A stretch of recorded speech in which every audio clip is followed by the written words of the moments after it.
Hi and welcome to my channel. Today I want to talk about the movie 65 starring Adam Driver and Ariana Greenblatt and streaming on Amazon Video and other providers. In this movie, Driver portrays Mills, a spacecraft pilot on an unspecified planet who takes a 2-year-long contract to deliver some cryogenically frozen passengers to an unspecified destination. There's a lot of things unspecified in this movie. When we first meet Mills, he's on the beach with his wife and daughter, and he's expressing some grave reservations about taking on this trip because their daughter is quite ill. However, the trip pays very well, and they need the money to pay for her treatments.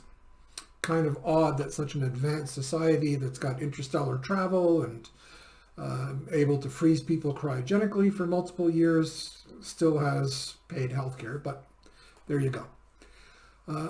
Along the way in this journey, Mills encounters an uncharted meteor shower, and the ship suffers some catastrophic damage, forcing it to crash land, and it's more crash than land, on an equally uncharted planet. All the cryo chambers are thrown out of the aircraft or spacecraft when it lands, and everybody on board is killed, leaving Mills, who was the only crewman, the sole survivor. He sends out a distress signal, but quickly loses any hope of rescue, and is coming to grips with a very grim and short future. However, on this planet, as he's looking around for things that he needs to survive among the wreckage, he does come across another cryo chamber, still intact and still with the passenger inside and alive. Turns out to be a young girl, about his daughter's age, about 9 years old. He rescues her from the chamber and brings her back to the remains of the ship. And there he discovers that she speaks a different language, one that he does not speak himself. So they have to communicate using crude drawings and gestures. He also has found other wreckage from his ship quite some distance away on a mountaintop. And it is his plan to travel there with the hopes that the escape pods on that remaining half of the ship will be functioning. The ones on his half are not. So he talks the girl into going on the trip with him, and they set off. Now this planet that they've landed on, it seems to be mostly primordial swamp and forest. We see fleeting glimpses of some mysterious creatures going through the water, sort of like a Loch Ness monster. There's weird cries in the forest. And it's at this point that we learn the planet is in fact Earth, and the timeline is 65 million years ago. So the planet is completely ruled by dinosaurs. We now see pterodactyls in the sky.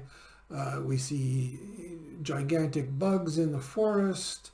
And we hear the chittering of what appear to be raptors rather, that we're all familiar with from Jurassic Park, of course. And they seem to be quite nasty, and they have to be dealt with on several occasions. Mills and the girl, whose name is Koa, continue. They have many close encounters with voracious dinosaurs, an inhospitable landscape, quicksand. When was the last time you saw quicksand outside of a cartoon? Caves, etc., etc. Oh, and there's also an extinction level meteor headed for Earth. So they're on a bit of a timeline. The clock is ticking. According to Mills' instrumentation, it'll land in about 12 hours.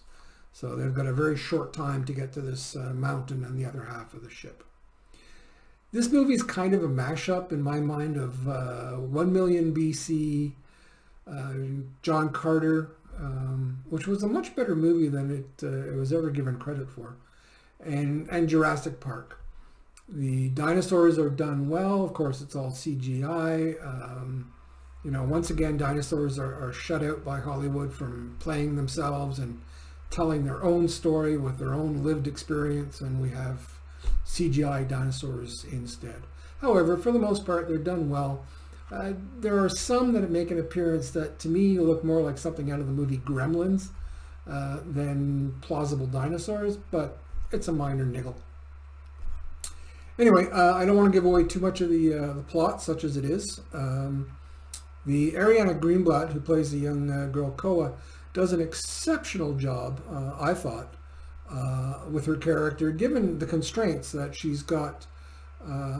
This sort of made-up language and only a few words that she speaks. She does a lot with her face, with her physical movement to convey emotion and set the scene. So she does well. Adam Driver, he's Adam Driver. I never quite got the big deal about Adam Driver. I know that for a lot of people, he's the end-all to be-all.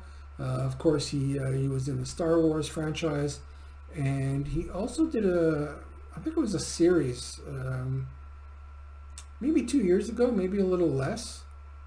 I want to say it was called The Two of Us, but it wasn't.